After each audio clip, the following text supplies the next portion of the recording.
اعوذ بالله من الشیطان الرجیم. بسم الله الرحمن الرحیم.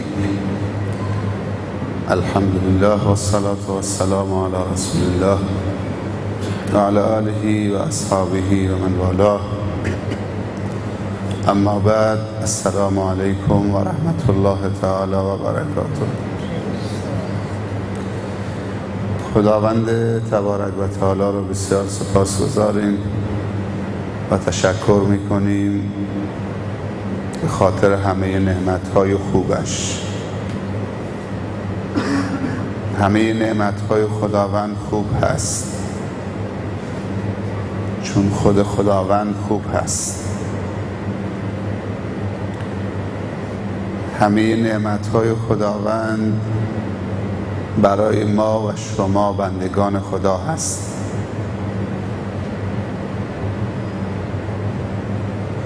چون ما و شما خلیفه خداوند هستیم در روی زمین و اگر ما و شما خلیفه خداوند هستیم، باید خداوند ما و شما را توانمند بگرداند.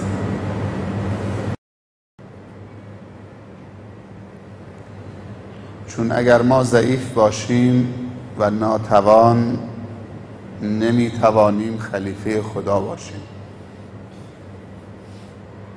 چون خداوند خلیفه و جانشین ضعیف و ناتوان و درمانده و بیچاره نمیخواهد.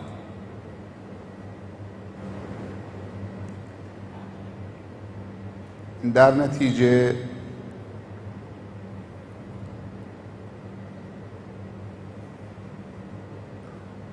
این همه نعمتهای مادی و معنوی خوب و توان آفرین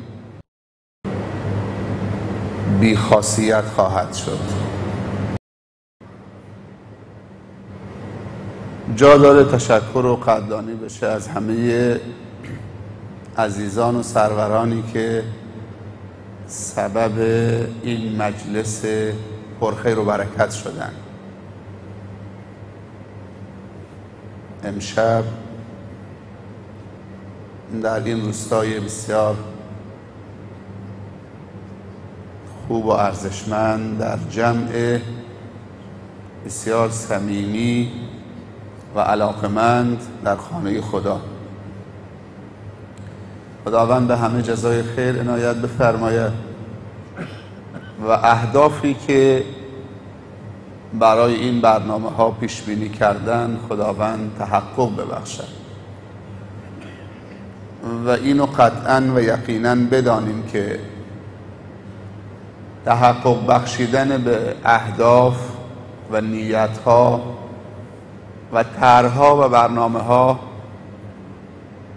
در حقیقت عزم و اراده ما و شما می‌خواهد. ما مسلمانیم و نمیگیم که توفیق خدا لازم نیست، ولی خود خداوند گفته توفیق من تصمیم شماست، اراده شماست.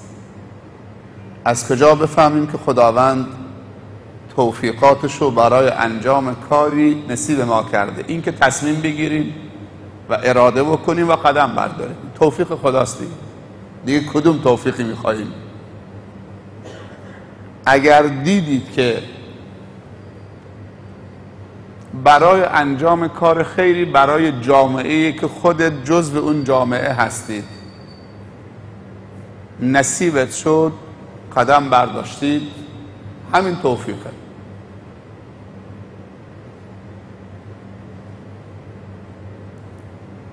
پس در حقیقت خواستن و تصمیم گرفتن و اراده کردن توسط ما و شما بندگان خدا، این توفیق خداست. چون خداوند می‌فرمایند وقتی که بنده من تصمیم برای کار خیر گرفت، من همراهشم، منو جذب خودش کرده، همراهی منو برای خودش تضمین کرده و خدایی نکرده وقتی که انسان تصمیم به کار بد میگیره عملا توفیق خدا رو قیچی کرده، یعنی نخواسته که خداوند جایگاهی در برنامه‌های او داشته باشه. چون خداوند به شر که راضی نیست، به کفر که راضی نیست. بیده الخیر، بیدک الخیر، خیر در دست توست. این تعبیر درست نیست که بگیم خداوند که توفیق کار شر نمیدهد. توفیق فقط در کار خیره. شر که توفیق نمیخواهد، شر سلب توفیق میطلبد. اگر موفق شدید، اگر فکر کردید که میتونید کار شر رو انجام بدید، حتما تجدید نظر بکن، چون سلب توفیق خدا شدید.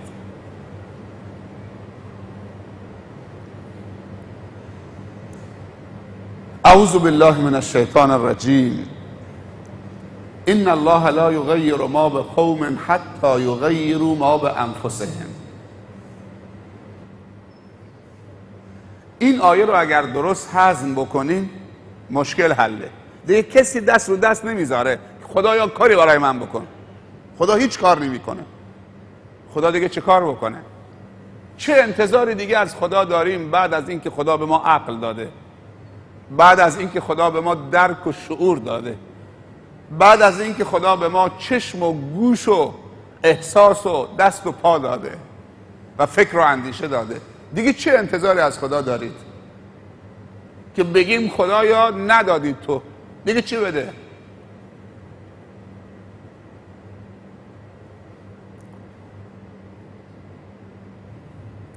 خداوند پذیرفته که تو جانشینش باشی. انی جاعل فی الارض خلیفه.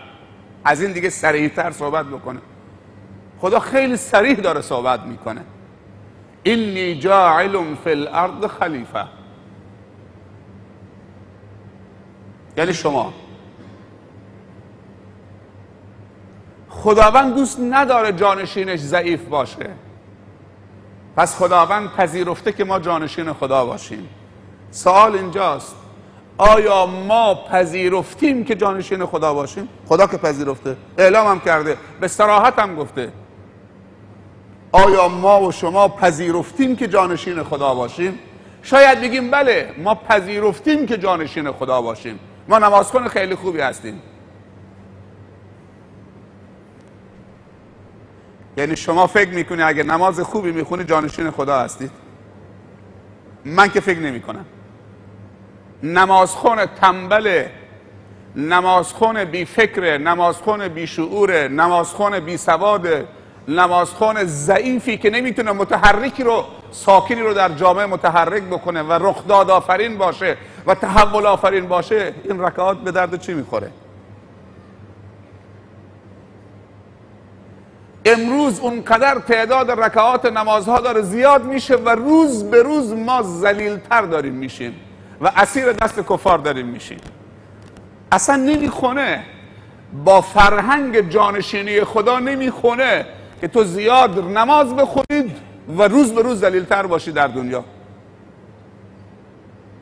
دیگه کجای دنیا مانده که دشمن خیمه نزده باشه و پایه هاشو نکوبیده باشه؟ جای دیگه مونده؟ یه جا مثال بزنید. شما فکر میکنید که تو مسجد الحرام هم پایگاهش نزده؟ زده دیگه، حتما با خودش بیاد، فرهنگش آمده.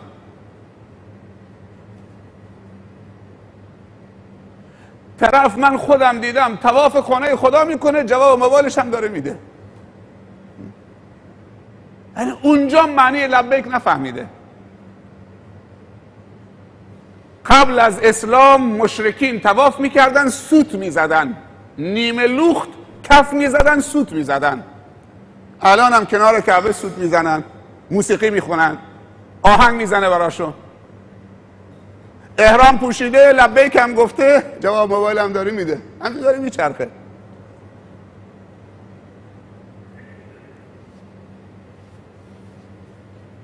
تهاجم فرهنگی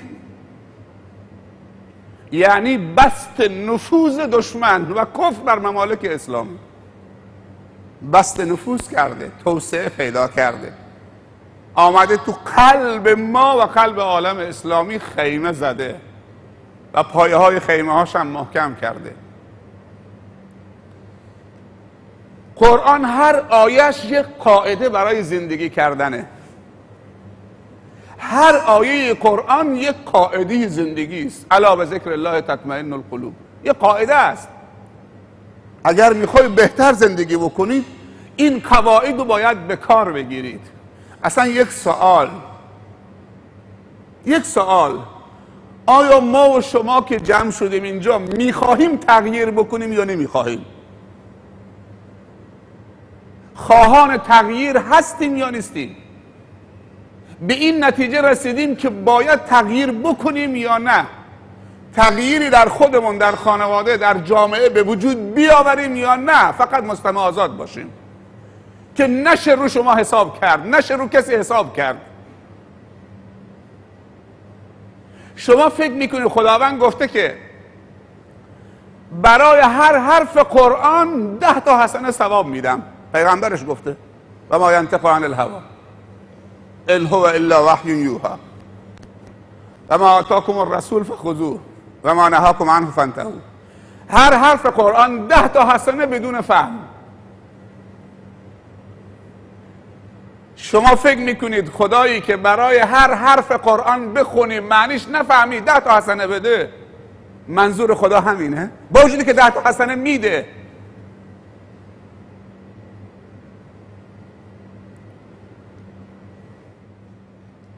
یعنی شما فکر میکنید که قرآن کتاب جمع‌آوری ثوابه؟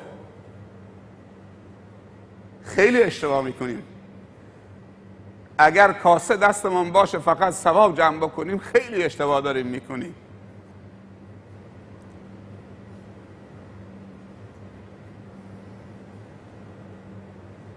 مگر این که در زبان عرب خواندن به معنای فهمیدن و عمل کردن باشه، وگرنه خدا رو متهم میکنیم.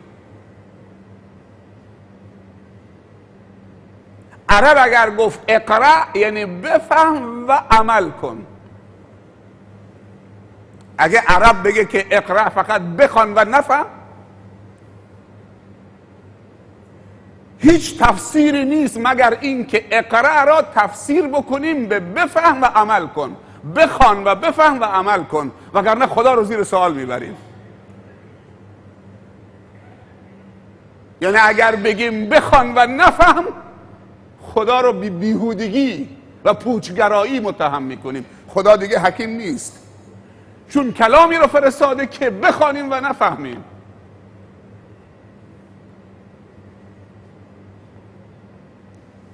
در نتیجه اقرا را بسم ربک الذی خلق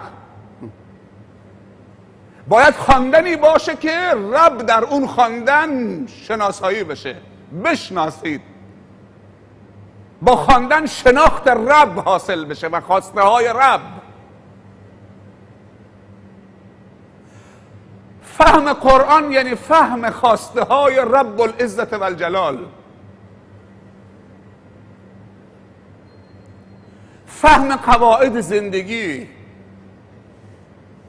الله یک طرف قضیه است، ما جانشین الله، بندگان خدا، خلق خدا یک طرف قضیه است. دنیا میدان به نمایش گذاشتن طرح خدا، طرحی که طراحی کرده. مجری طرح ما و شماییم. بحث ثواب نیست، بحث تحقق بخشیدن عبودیت و بندگی خدا در زمین و زمان، در دنیاست. کاری به ثواب نداره.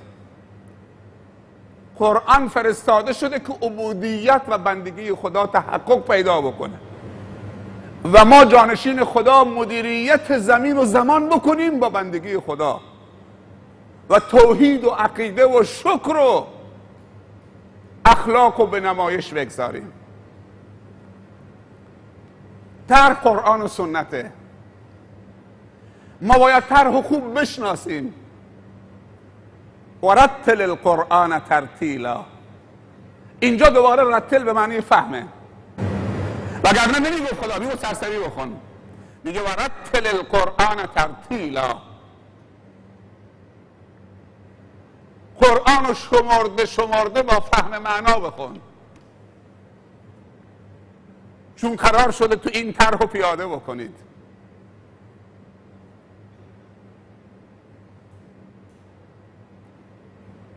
اونهایی که قرآن را برای ثواب و عدم فهم میخونن تو این حدیث وارد میشن.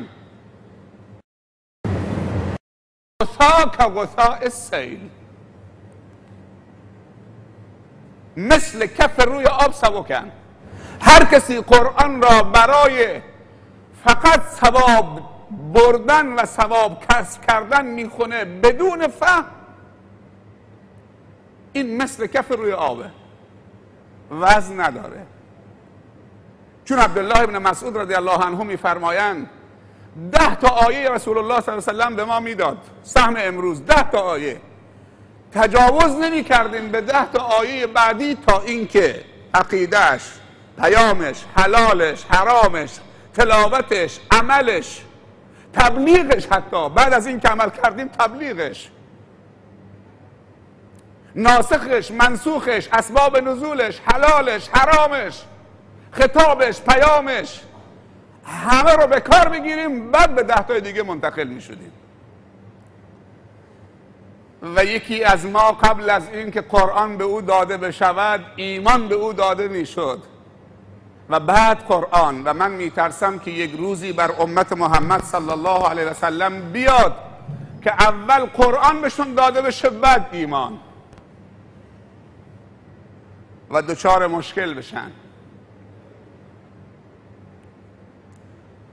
قرآن رو برای ثواب تنها نخون که از معنی فرار بکنید، از تفکر و تدبر در قرآن فرار بکنید، سبکت میکنه.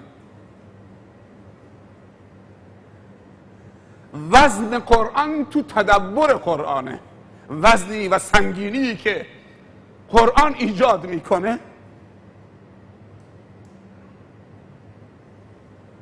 تو تدبر و فهم قرآنه. و قرآن کتاب تغییر آفرینه، یعنی کتابی است که در جامعه تحول می آفریند. و علما میگویند هیچ چیزی آخر این امت رو درست نمیکنه مگر همون چیزی که اول این امت درست شد باش، و اون قرآن و سنت بود. پس باید فاصله ها رو کم کرد. با هیچ چیزی دیگه ما نمیتونیم تغییر بکنیم، تغییر به احسن بکنیم، تبدیل به احسن بشیم، تحول خوب در جامعه خودمون بیافرینیم، مگر اینکه یک بازنگری و یک بازگشت حکیمانه، عاقلانه، خردمندانه به قرآن داشته باشیم. علما و مفسرین میگن هر جایی که خداوند صحبت و خطاب از ایمان کرده منظورش عقلاست. نزدیک 64 تا خطاب یا ایها الذین آمنو در قرآن هست، حالا کم و بیش 64 تا خطاب ویژه. عبدالله ابن مسعود رضی الله عنه میفرمایند هر جایی که خدا میگه یا ایها الذین آمنو با تمام وجودت گوش بده، یا خیری که تو رو راهنمایی میکنه یا شری که تو رو برحذر میداره. و همه مفسرین میگن وقتی خدا میگه یا ایها الذین آمنو یعنی ای اهل خرد، ای اهل فکر، ای اهل تعقل، ای حکما، ای خردمندا. امروز چه فاجعه‌ای به بار آمده. نمیشه این جمله رو گفت، به مسلمان ها گفت ای احمقا، ای بی سوادا، ای کسانی که وظیفه عقل رو تعطیل کردید. در نتیجه تغییر و تحول تو شما نمیاد. ای کسانی که چیزی میخونید نمیدونید و نمیفهمید، بی خود وقتتون رو صرف کردید و خدا رو متهم میکنید. خدا قبول میکنه.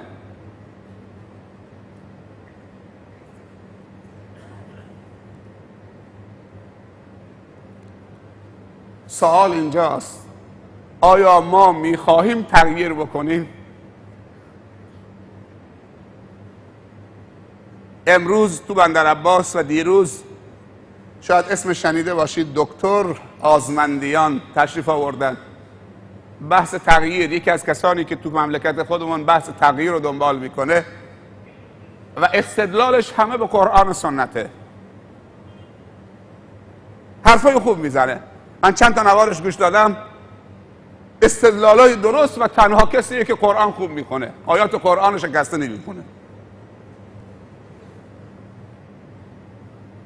تو سالن فجر صحبت دارن، بحث تکنولوژی فکر، تغییر.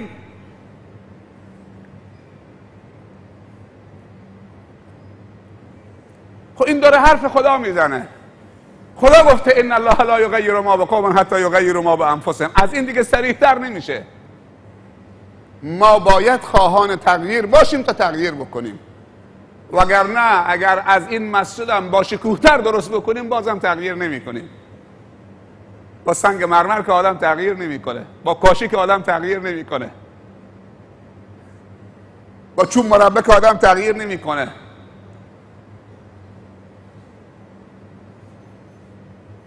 تغییر یه چیز درونیه. تغییر مرتبط به فکره. عرب جاهلی زمانی که فکر کرد تغییر کرد، تا فکر نمی کرد تغییر نکرد.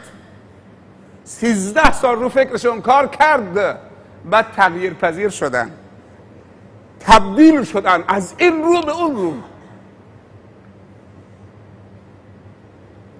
ملائکه رو میشناسید؟ شنیدید مخلوقی خداوند داره به اسم فرشتگان. ما انسان ها مخلوقی داره به اسم فرشتگان. شما چه تصوری نسبت به فرشتگان دارید؟ این جمع حاضر وقتی گفتن فرشته چه تصوری دارید؟ فرشتگان خدا 3 تا ویژگی دارن. یکی از ارکان ایمان ما ایمان به ملائکه است. 3 تا ویژگی ملائکه داره. ما ایمانمون کامل نمیشه تا رکن 6م ایمان به خداوند که ایمان به فرشتگان خداست تحقق ببخشیم. و تحقق یعنی فرشتگان رو الگو قرار بدیم تو زندگی. همطوری که یکی از ارکان ایمان ایمان به کتبه، باید کتابها رو تو زندگیمون نقش آفرین تصور بکنیم که این کتاب کتاب عادی نیست، این کتاب کتاب تحول آفرینه، کتاب انسانسازی است. به همه کتاب ها. و یکی از ارکان ایمان ایمان به همه رسول و پیامبران. اینها معلمین موفقی بودند که خیرخواه بودند و دلسوز بودند و تحول آفریدند و حیات بخش بودند. انسان مرده رو زنده کردند، حیات بخشیدن به انسان. چون ما داریم نعمتهای خدا حیات بخشه، داریم معصیت خدا ممات بخشه. نعمتهای خدا رشد آفرین، توان آفرین، سلامت آفرین، سعادت آفرین، حیات آفرین، خوشبختی آفرین. معصیت خدا مرگ آفرین.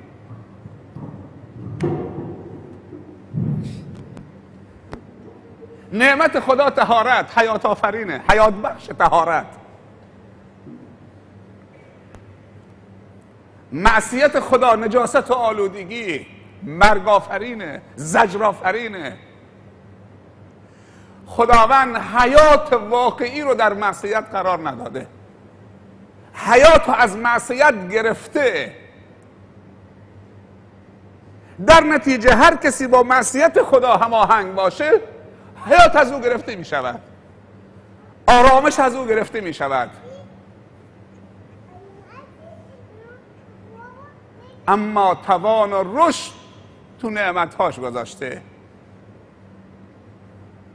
و معدن همه نعمتها و مجتمع همه نعمتها کلام خداست. قرآن کتاب نعمت شناسی است، حیات بخشه.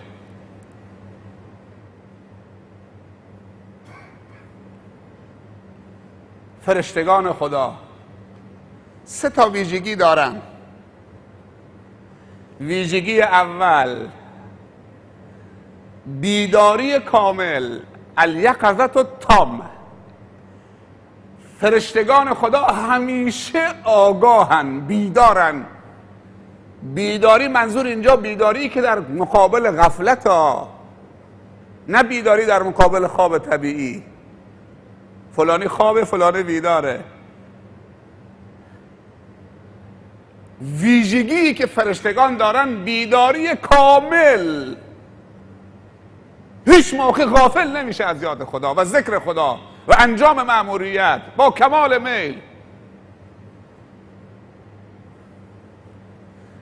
کسی که میخواد تغییر بکنه و تغییر بیافرینه باید بیدار باشه، غافل نباشه. آیا ما تو این نکته با فرشتگان هماهنگیم؟ وقتی میگیم ایمان آوردیم به فرشتگان خدا، کدوم ایمان؟ به کدوم ویژگی؟ ویژگی دوم ملائکه الطهارة الکامله، طهارت کامل. هیچ موقع ملائکه آلودی نیست و تن به آلودی در نمیدیگه، همیشه طاهره، طهارت کامله. از طهارت که رشد ایجاد میشه، نه از نجاست، نه از آلودگی.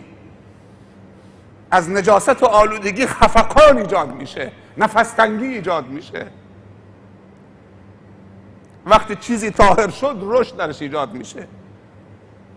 فرشتگان خدا بر طهارت کاملا، طهارت فکر، طهارت نگاه، طهارت نیت و جای حاضر میشن که طهارت باشد. تو نجاست ها جای شیاطینه، در مقابلش شیاطین و جنها هم هستن. یکی از اماکن تواجد جنها و شیاطین ها و شیاطین تو خانه های خرابه است، تو اماکنی که بتونن فساد بکنن مثل بازارها، تو اماکنی که نجاست داره مثل زبالدونی ها، کشتارگاه ها، خلاها، بیت الخلا. اینا محل تواجد شیاطین و جنها هست. تو دشت ها و کویرها و خانه های خرابه و تاریخ خانه ها، تو اماکنی که بتوانن فساد بکنن، بارها، کاباره ها، رقاص خانه ها، عروسی های مبتذل، بازارها، جاهایی که بتونن فساد بکنن. و سوم اماکنی که در اونجا نجاست هست. دعای ورود به بیت الخلا، اعوذ بک من الخبث والخبائث. کشتارگاه ها، زبالدونی ها.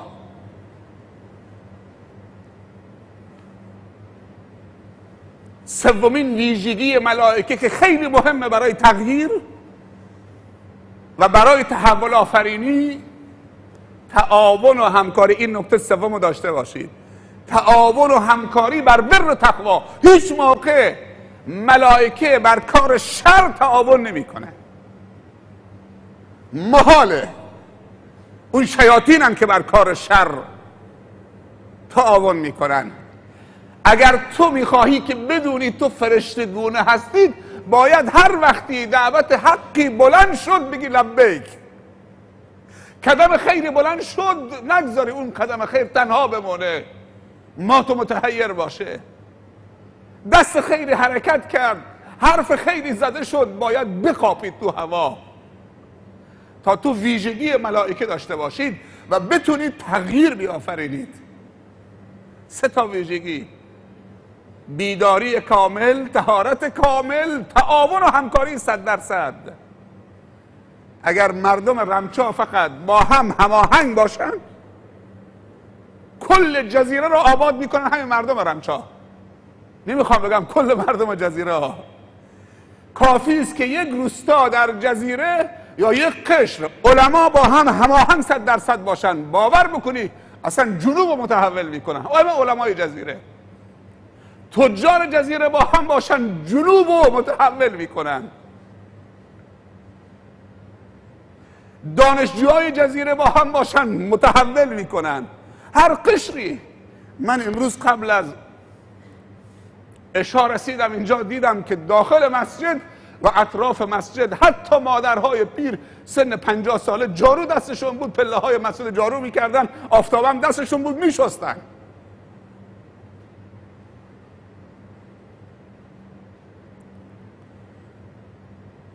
خیر در مردم هست. دیشب یک مراسم ماهانه بود در مقحمد، از حد کورستان تا خمیر تا خنسور آمده بودن. این جلسات ماهانه است، فقط 7 روستا شرکت میکنه، منطقه است، هر 7 روستا یک منطقه است. شب قبلش تو بندر عباس مسجد بلال، چند شب پیش تو گربند، منطقه گربند و بلندو و شهرو. هر 7 ماه چرخشی، یک سخنران، یک عالمی که پرسش و پاسخ جواب بده.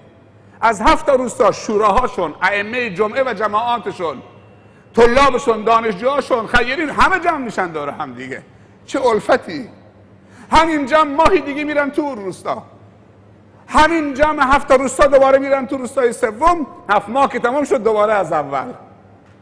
تو 5 منطقه خمیر و کاهرستان و اطراف گچین و طرف بندر و اینو داره پیاده میشه. شما هم میتونید تقسیم بکنید جزیره، به کار بگیرید. خداوند میفرماید واعتصموا بحبل الله جمیعا ولا تفرقوا.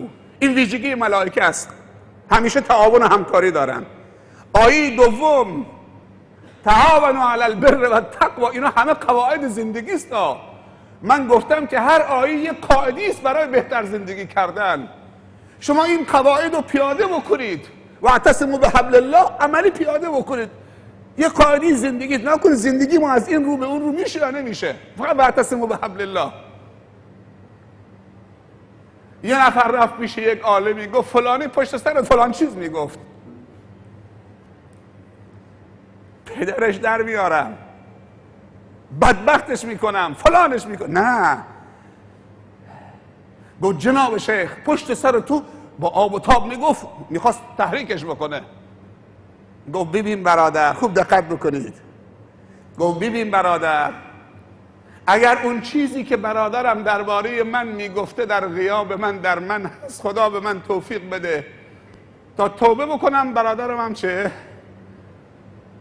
خدا به من توفیق بده تا توبه بکنم، برطرف بکنم، خدا منو هدایت بکنه. اگر اون چیزی که میگفت واقعا در من هست، اون خصلت بد، و اگر در من نیست، خدا برادرم هدایت بکنه که دیگه این حرفا نزنه. دهان طرف بسته شد که میخواست تفرقه بندازه. تعاونوا علی، این یکی از چه؟ برخورد صحیح با کسانی که از وحدت ما، از تعاون و همکاری ما، از الفت ما، از صفا و صمیمیت ما، از جمع شدن ما دور هم به خاطر خدا خوششون نمیاد. این یک تعامل و برخورد برای حفظ وحدت. اگر اون چیزی که برادرم میگفت در من هست، خدا به من توفیق بده و هدایت هم بکنه تا اصلاح بکنم خودمو. و اگر اون چیزی که برادرم درباره من میگفت در من نیست، خدا به برادرم توفیق بده تا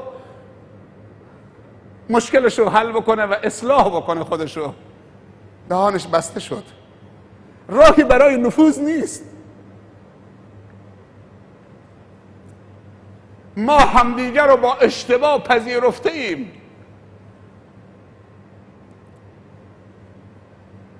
اجازه ندیم که کسی تو ما نفوذ بکنه برای بدبین کردن ما نسبت به برادرمان، که طول شب میخواهیم برای نماز صبح بلند بشیم، نمیتونیم از بس که خودخوری داریم میکنیم.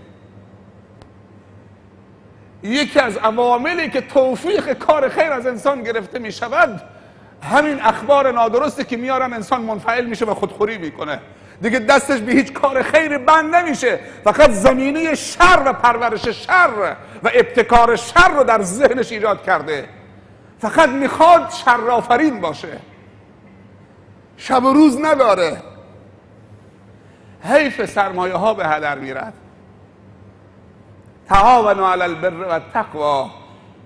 سومین ویژگی ملائکه که با همدیگه تعاون دارن، ولا تعاونوا علی الاثم والعدوان، و همکاری بر اسم و عدوان نکنید، بر گناه، بر شر همکاری نکنید. این دستور قرآن، این ویژگی ملائکه است. چه کسانی همکاری بر شر میکنن؟ شیاطین. و ما دوست نداریم به ما بگن شیطان، به من بر میخوره. کارهای شیطانی میکنیم، اما به ما گفتن شیطان، به من بر میخوره.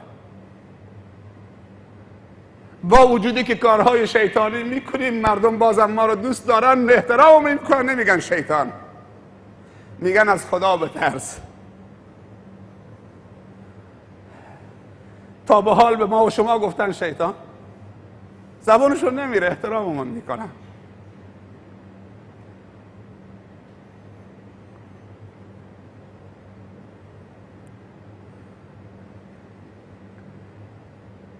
یک سفری رفتیم به یکی از روستاهای اطراف لار.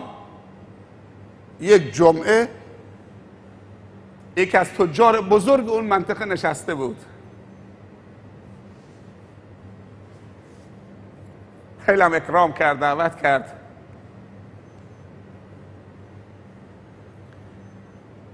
این تاجر در روستای خودش 5 میلیارد تومان هزینه کرده، کار خیر انجام داده. 5 میلیارد تومان. 5 میلیارد تومان. خیلی ها.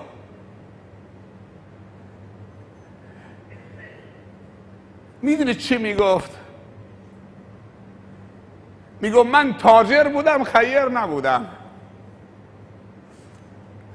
تا تو تاجر باشی خیر نباشی که مالک مالت نیستی. در فرهنگ دینی به کسی میگن سرمایه‌دار که خیر باشه.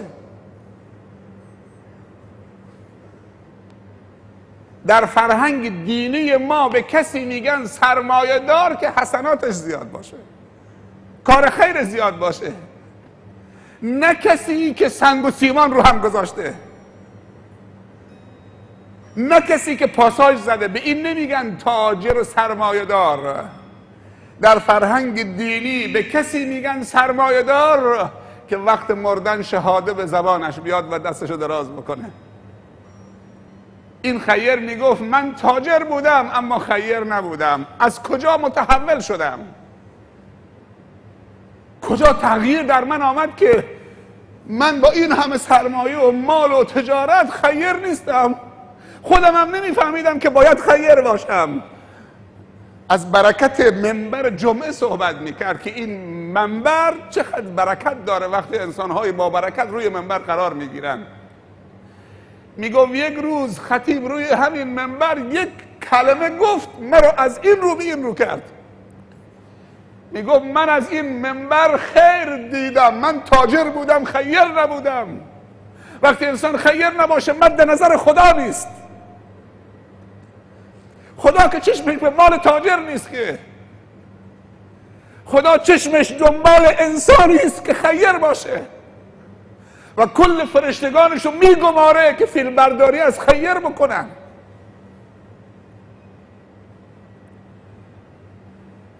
یک روزی بازار مدینه در صدر اسلام توسط 5 تا 6 تا از عشره مبشره اداره میشد.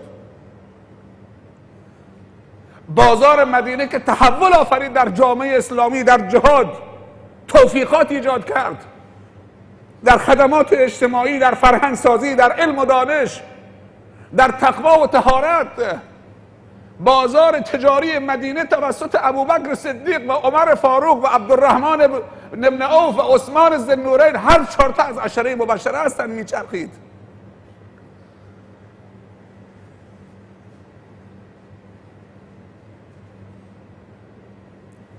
این تاجر میگفت که من از این منبر خیر دیدم و کسی حق نداره روی منبر رسول الله غیر از خیر حرف بزنه، غیر از خدا و رسول خدا و کتاب و سنت حرف بزنه.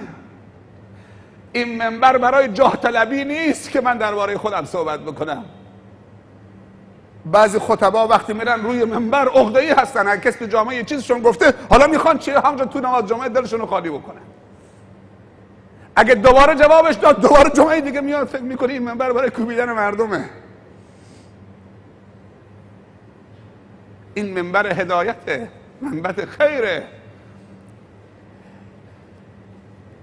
میگو یک کلمه از خطیب روی منبر از دهانش در آمد، منو از این رو به این رو کرد.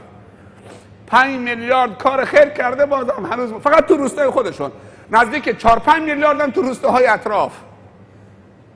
یکی از روستاهای اطراف میگو 500 میلیون تو روستای ما کار خیر کرده. یک کلمه تغییرش داد. وقتی تغییر پذیرفت، دلش هم پاک بود، از تاجر شد تبدیل به خیر. نه تنها خودش خیره، خیرین دیگه تجار دیگه هم توجیه میکنه که اونها هم خیر بشن که لذت داره. ویل لکل همزة لمزة الذی جمع مالا وعدده یحسب ان ماله اخلده کلا لینبذن فی الحطمة نار الله الموقده التي تطلع على الافئده.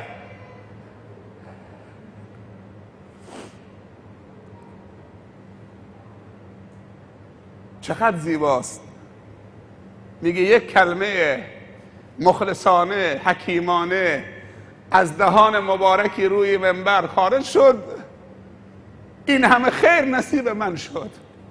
از کودکستان درست کرده تا پیش دانشگاهی. 150 میلیون تومان آبرسانی کرده برای روستا. یادتون میاد که رسول الله گفت چه کسی این چاهو میخره؟ چاه در اختیار یهودی بود، وقف مسلمین بکنه. 150 میلیون برای آب، 50 تا خونه برای جوان، کلید برو داماد بشو. انسان بی نهایت توسعه، بی نهایت ظرفیت. سوال اینجاست، الله پذیرفته که ما جانشینش بشیم. انی جاعل فی الارض خلیفه. آیا ما پذیرفتیم که جانشین الله باشیم؟ بله. من میگم نه. چرا نه؟ با نماز خوندن تنها که جانشین خدا نمیشید. الله گفته باید عقلت به کار بندازید تا توانمند بشید. اگر میخواید جانشین من بشید باید عقل تو به کار بندازید. باید فکر بکنید من میخوام جانشین من متفکر باشه، عالم باشه، حکیم باشه، سخاوتمند باشه، کریم باشه، قوی باشه. زمین و زمان رو در اختیار بگیره. تو میگه من جانشین خدا، درمانده و بیچاره و ضعیف و معتاد، و حتی اگر معتادم نباشی، مشروبات الکلی مصرف نکنی، سیگار نکشی، قلیون نکشی، استان هرمزگان 30% زنهاش قلیون میکشن. رتبه اول در کل کشور داره.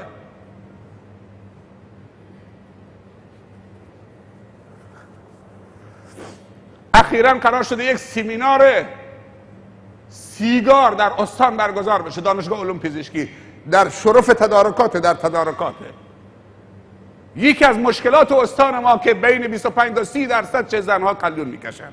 اگر بنده خدا به علم نپردازه، با سواد و تحصیل کرده و عالم و فکرمند و متفکر و اندیشمند و دانشمند نشه، این نمیتونه جانشین خدا باشه. این ضعیفه. اگه سخاوتمند نشه این نمیتونه. اگه دل بزرگ نداشته باشه این نمیتونه. اگر گذشت نداشته باشه این نمیتونه. اگه حرف شر بزنه این نمیتونه. تنها فقط نماز خواندن نیست، مدیریت. تو مجری طرحهای خداوند روی زمین هستید. دنیا میدانی است برای اجرای طرحهای خداوندی توسط مجریانی مثل شما. یه تعبیر دیگه خداوند میفرمایند و ما خلقت الجن والانس الا لیعبدون. هدف از خلقت عبادت. آیا خدا نیاز به عبادت ما داره؟ نه. پس چرا میگه شما باید عبادت من بکنید؟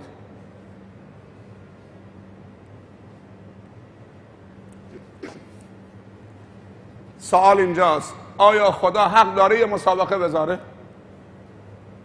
خدا یه مسابقه گذاشته. دنیا میدان مسابقه است.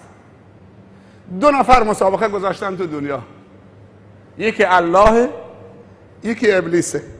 2 تا مسابقه. همه دعوت میکنن هر 2 تا که بیاید تو مسابقه ما شرکت بکنید.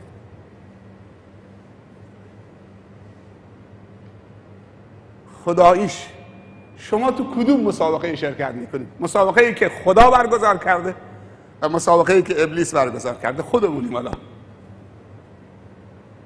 الله یه مسابقه گذاشته میخواد تماشا بکنه، لذت ببره، و برای هر کدوم از مسابقه جایزه گذاشته. نگفته برای برنده تو مسابقه من جایزه میدم، گفته هر کسی شرکت کنه جایزه میدم. خوب دقت بکنید این تفاوتو. الله گفته من مسابقه گذاشتم تو دنیا برای بندگانم، هر کسی شرکت کرد اگه برندم نشه جایزه بهش میدم. نه اینکه فقط برای مقام اول و دوم و سوم جایزه میدم. خودمون برای اول و دوم و سوم جایزه میدیم، ولی خدا نه.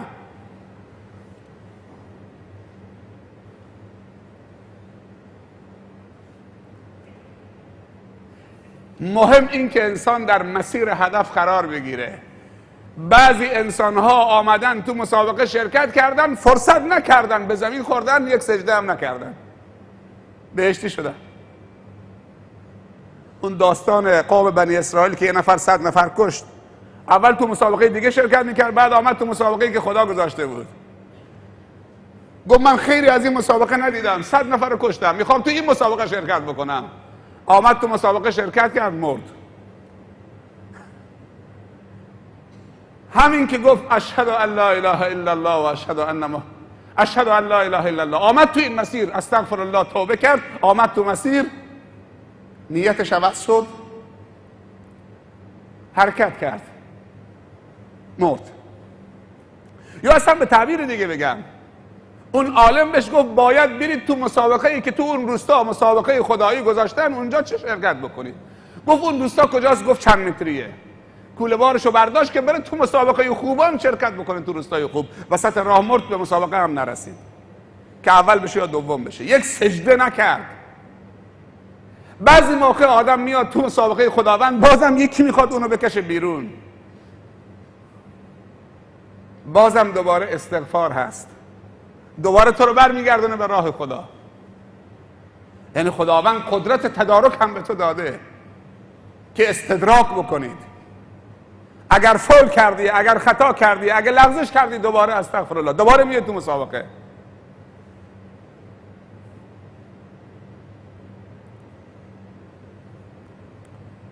پس خداوند در باز کرده. ابلیس هم دنیا میدانی است برای به نمایش گذاشتن شکر خدا. دنیا میدانی است برای رقابت سالم در رشد، برای رشد، برای توانمندی، برای کارهای خیر. رقابت نه حسادت. فاستبقوا الخیرات سابقوا الی مغفرة من ربکم. مسابقه بذارید. یه زمانی تو جزیره مسابقات حفظ قرآن و قرائت میگذاشتن، چقدر عالی بود.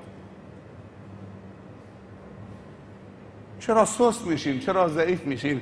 این عزیزمان، این 2 تا عزیزمون که خوندن چه صدایی داشتن.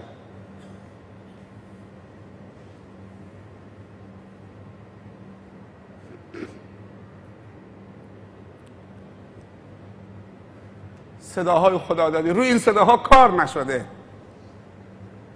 سید ابوالباعث خطالی دیشب یه خاطره تعریف میکرد.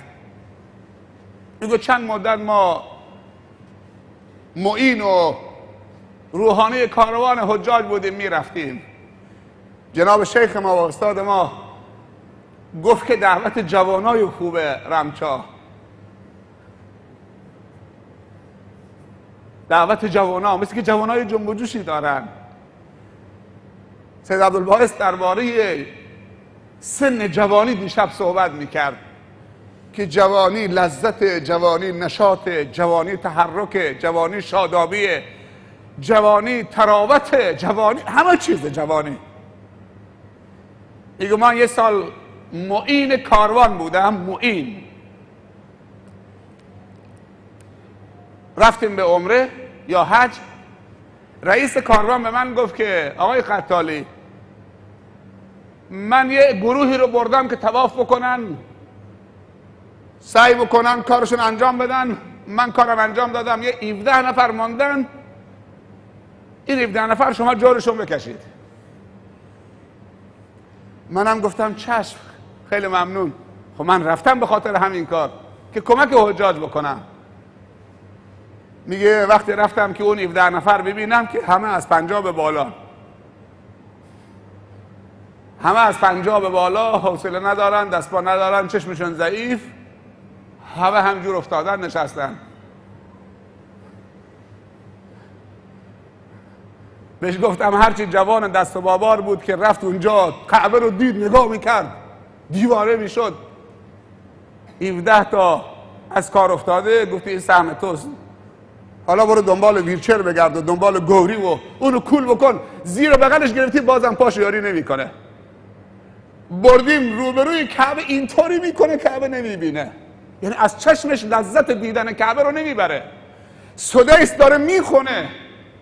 تو رمضان میگفت بود، تو رمضان بود، بله عمره بود تو رمضان. میگه چند روزش تو رمضان بود. میگه سدیس میخوند که 1,800,000 نفر تو نماز تراویح بودن. محاسبه کرده بود با آمار و ارقام. میگه سوال کردم از همون بلدیهش حرم که روز چند تن زباله حرم جمع میشه روزانه تو رمضان. گفت روز 180 تن. 180 تن همین ظرف پلاستیکی و سفره و هسته خرما. خیلی ها. میگه محاسبه کردم زدم چیزی اگر این 180 تن زباله رو تقسیم بکنید بر جمعیت، چیزی حدود 1,800,000 نفر درآمد تو محاسبه. وقتی نگاه میکردی که اکثرشون جوانن، فقط از مناطق و کشورهای مختلف آمده که لذت از چشمش ببره با نگاه به کعبه و شادابی و تراوت برای خودش و روح و روانش ایجاد بکنه. لذت از گوشش ببره و خودش رو چه به آرامش و شادابی و تراوت برسونه. آمده از اطراف دنیا که صدای سدیس بشنوه در خانه خدا و لذت ببره از گوشش. ایستاده 1 ساعت و نیم 2 ساعت در نماز تراویح ایستاده، اصلا آخ نمیگه، طواف داره میکنه. قدر جوانیتون رو بدونید. پیر میخواد لذت از چشمش ببره نمیتونه.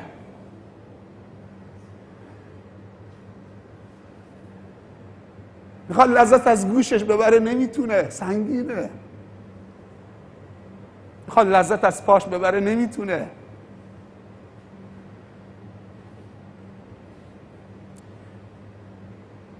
جوان ما اگر متحول بشه، بپذیر تغییر،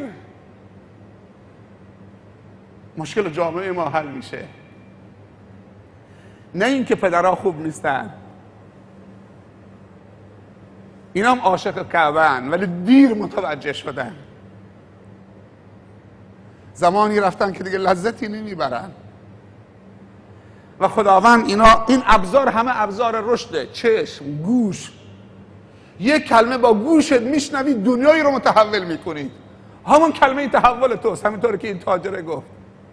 یک دید با چشمت میبینی دنیای تحول در تو میاد، از این رو به این رو و دنیا رو متحول میکنی. همین پریروز 4 تا جوان تاجر بازاری خواسته بودن که ببریمشون تو منطقه تنگدالون و روستاهای دشت جیهون و کارستان بازدید بکنن. ما همراه یکی از دوستانشون کردیم 2 تا ماشین. میگو وقتی رسیدن به اون منطقه تو روستاها، وضعیت مردم رو دیدن، بچه یتیم رو دیدن. میگه یکیش رفت بغلش کرد، نمیدونست چی کارش بکنه، مثل که دست پاچه بشه. همیشه از اون مسیر میرفته عوض. یک کمی به خودش اجازه نمیداده بره تو این تپه ها، پشت این تپه ها چند تا روستاست تحقیق بکنه. دوستی که همراهشون بود میگه اصلا ما کجا بودیم؟ یعنی اینجا تو استان ماست، تو مسیر ماست، ما نمیفهمیدیم. بچه تاجر سرمایه‌دار میگه یتیمو بغل کرده بود، اون میگه من سقف خونه‌اش درست میکنم، اون میگه فلانش میکنم، اون میگه فلان میکنم. جوانای ما باید سوژه های خوب رو ببینن، باید نشونشون بدیم، باید بهاشون بدیم. این منبر و این محراب جای توسعه هدایته، جای توسعه و رشده، انحصاری نیست. این منبر و این محراب و این میکروفون اگر مانع رشد و هدایت و توسعه شد، این نمیتونه منبر خدایی و میکروفون خدایی باشه و محراب خدایی باشه. وقتی امام مسجد 10 تا جوان و نوجوان اجازه داد که تمرین اذان بکنن، بیان قرآن رو با تجوید بخونن، تربیتشون کرد و گفت جای شما اینجاست، اگر من اشتباه کردم اذان دادن یادشون بده، پیش نماز شدن یادشون بده. چه صدایی بود واقعا. من ندارم ولی لذت میبرم، اونم فرزند منه. ما بپذیریم که جامعه ما نیاز به رشد داره. با حسادت که نمیشه، با انحصار طلبی که نمیشه، با تکبر و خودخواهی نمیشه، با تحقیر دیگران نمیشه رشد ایجاد کرد. با دل بزرگ، خلیفه خدا دلش بزرگه، خلیفه خدا فکرش بلنده،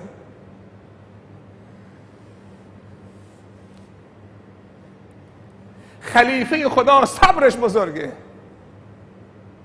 خلیفه خدا سخاوتش بزرگه. اصلا انسان مؤمن با بخیلی با هم جمع نمیشه. بخیلی شیطانی است و تو ایمانی و ربانی. محاله که بخل و ایمان تو یک دل جمع بشه، محاله، چون بخل از صفات شیطانه. از شیطان یعدکم الفقر، شیطان به شما وعده فقر میده، میگه اگر بذل و بخشش کردی فقیر میشی، دست تو جیبت نکن برای کار خیر، بذار مردم دست تو جیبشون بکنن، تو نکن. الشیطان یعدکم الفقر و یأمرکم بالفحشاء. راه های رسیدن به خدا یکی نیست. والذین جاهدوا فینا لنهدینهم سبلنا. هزارها راه برای رسیدن به خدا هست. سعی بکن از همه راه ها برسی به خدا. چرا یکی رو انتخاب کردی؟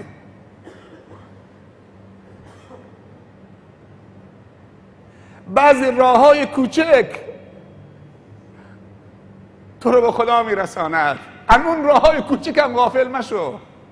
نگو من کار بزرگ نمیتونم بکنم چون پول ندارم. نه، راه های کوچک هم هست. اتقوا النار ولو بشق تمره. از جهنم و خشم خدا بترس و به خدا متصل بشو با یه نصف خرما. بده به یه روزه‌داری، به یه فقیر. اگه یه خرما داری نصف کن، نصفش بده. تبسمک فی وجه اخیک صدقه. یکی از راه های رسیدن به خدا لبخند زدن خدایی تو صورت برادر و خواهره، صورت بشاش داشتن. اگر لبخند پیامبر گفته صلی الله علیه وسلم صدقه هست، پس صدقه یکی از راه های رسیدن به خداست. کوچه رو جارو کردن، تمیز کردن، خار و خاشاک جمع کردن، سلام کردن، مصافحه کردن، مسواک زدن، اینا همه راه های رسیدن به خداست. کان الله فی عون العبد ما دام العبد فی عون اخیه. میگن خدا از بندگانش گله میکنه. تو رو دعوت کردم به زیارت و ملاقات خودم، چرا نیامدی؟ چرا دعوتم رو رد کردی؟ میگه بارالله تو بالای عرشتید، چطوری من بیام دعوت تو لبیک بگم؟ گفت فلان بنده من مریض شد، نیاز به زیارت و عیادت داشت، نیامدی پیشش. اگر میامدی منو پیش اون میدیدید، من اونجا بودم. راههای رسیدن به خدا بی نهایته و وقتی راههای رسیدن به خدا رو به دست آوردی، یک روزی من عرایزمون در حد 5 دقیقه دیگه خلاصه میکنم، جمع خیلی جمع شده، کامل شده و مردم ما خوبند و علاقمند. فقرا آمدن پیش پیامبر صلی الله علیه وسلم، فکر میکردن که راههای رسیدن به خدا محدوده، در حالی که گریه و زاری میکردن و پژمرده بودن. آمدن پیش رسول الله صلی الله علیه وسلم گفتن که یا رسول الله صلی الله علیه وسلم، ذهب اهل الدثور بالاجور، اونهایی که سرمایه‌دار و مالدار بودن هرچی اجر و ثواب و پاداش بود همه جمع کردن، با پولشون لشکر رو تجهیز کردن، با پولشون حج رفتن، پولشون زکات دادن، پولشون مسجد درست کردن، پولشون هرچی ثواب بود سرمایه‌دارا گرفتند و رفتن. ما دستمون خالی مونده، نه پول داریم که بریم حج، نه اسب داریم که جهاد بکنیم، نه پول داریم که زکات بدیم، نه پول داریم که مسجد درست بکنیم، چاه بخریم، برکه آب درست بکنیم، هیچ نداریم. پریشان بودن که نمیتونن کار خیر بکنن و فکر میکردن راههای خدا جلوشون مسدود شده، غبطه اونها میخوردن نه حسادتشون. رسول الله صلی الله علیه وسلم گفت ناراحت نباشید، یک بار سبحان الله بگی اینقدر فضیلت داره، یک آیه قرآن بخونید یک حرفش 10 تا حسنه داره، یک کار فلان، یک لبخند، یک فلان، یک بار لا حول ولا اله، یک بار سبحان الله والحمد لله ولا اله الا الله والله اکبر ولا حول ولا، اینا همش اینقدر فضیلت داره. خوشحال شدند و رفتند شروع کردن به تسبیح و ذکر و تلاوت. بعد از مدتی دوباره برگشتن گفتن یا رسول الله دوباره پریشان شدیم. گفت این بار دیگه پریشانی برای چیه؟ گفت اون چیزای خصوصی که یاد ما داده بودید، تجاری که کار خیر میکردن دوباره خبردار شدن، اون کارام انجام میدن. یعنی کار خیر میکنن، این ذکر و تسبیح و وردم از ما دوباره گرفتن، این چیزی که یاد ما داده بودی. گفت این دیگه فضل خداست. اگر تاجر سرمایه‌دار غنی که هم خیره هم با خدا و با تقواست کار خیر بکنه، خدمات اجتماعی، اماکن خوب عمومی درست بکنه، از مسجد و بیمارستان و درمانگاه و راه و چاه و اماکن خوب و تلاوت قرآن و تسبیح خدا و ذکر و پایبند اذکار باشه، این دیگه خدا به خودش داده. و چنین تجاری واقعا کمیابن امروز، واقعا کمیابن. تجاری که پول خیر بدن پشت میز بنشینن از تو کلر در نیان خیلی هن، خدا جزای خیرشون بده. ولی تجاری که پول خیر بدن بعد خودشون هم بیان یتیم و کوله بکنن، یا یک بیمار سرطانی همراهی بکنن تا شیراز یا از تهران، اگه نگم که نیست خیلی نادر و کمیابه.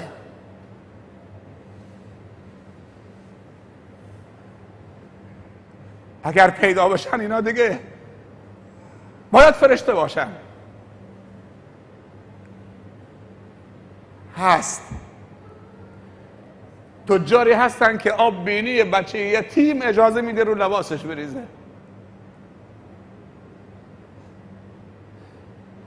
ولی تاجری هست که حاضر نیست جواب سلام درست بده. تو صف نمازم پاش میکشه که مبادا این لباس فقیر به لباس این بچسبه، فقرش منتقل بشه به اون. امام میگه استو، راست بیستید، الکتف بالکتف و الکعب بالکعب، کوزک پا را بچسبونید، دوشا را بچسبونید. این اینطوری میکنه، هی فقیر میاد این اینطوری میکنه، بعد میگه الله اکبر. کدوم الله اکبر؟ اینم بنده خداست. نترس با چسبیدن لباسش به لباست فقرش منتقل نمیشه. تو چند تا بچه سیاه دستشون گرفتی بعد نگاه دستت کردی که دست سیاه شده؟ نشون من بده، نشون من بدید. تو یه وقت شده که دست یک سیاهی بگیرید، دست یک بنده زشت رویی بگیرید که صورت زیبا نداره، بعد صورت زشت بشه. در یک حالت صورت زشت میشه که وقتی دستش میگیرید بگید چقدر زشته، چقدر قبیحه، تحقیرش بکنید. از خدا نترسید. اگر تو این دنیا صورت زشت نشد، تو اون دنیا صورت زشت میشه. یا ایها الذین آمنوا لا یسخر قوم من قوم عسى ان یکونوا خیرا منهم. یک روزی حضرت ابوذر رضی الله عنه به بلال گفت یا ابن السودا، ای بچه سیاه، ای سیاه زاده. از دهانش در رفت. چطوری در رفت خدا میدونه. تو شهر مدینه در کنار رسول الله صلی الله علیه و سلم در جمع یاران انصار و مهاجر گفت یا ابن السودا، مؤذن رسول الله صلی الله علیه و سلم، ای سیاه زاده. حالا کجا میبری ابوذر رو؟ پشیمان شد، عذاب وجدان پیدا کرد، مضطرب شد. چه از دهانم اصلا چه از من گرفت این ابلیس؟ یا ابن السودا. پیامبر صلی الله علیه و سلم گفت ابدا الجاهلیت و انا بین اظهرکم، دوباره نعره ها و شعارهای جاهلیت، من هنوز زنده ام بین شما. ابوذر ناراحت شد، گفت ای برادر، من از خودم و عذاب وجدانم رهایی پیدا نمی کنم، راضی نمیشم تا این که بخوابم رو خاک، تو با این نعلینی که روی نجاست تو خاک راه میری بکوبی تو پیشانه من تا دیگه چنین غلطی نکنم و درسی باشه برای همه. بلال آمد ایستاد در مقابلش، با چه ادبی و چه عاطفه‌ای و چه احترامی رو کرد به برادرش که اشتباه کرده بود در حقش. گفت یا اخی، ای برادر، لم اکن لاقع باقدامی علی وجه سجد لله، من کسی نیستم که با این نعلینی که روی خاک راه می رود و نجاست بکوبم یا بگذارم بر پیشانی که این پیشانی برای خدا سجده کرده.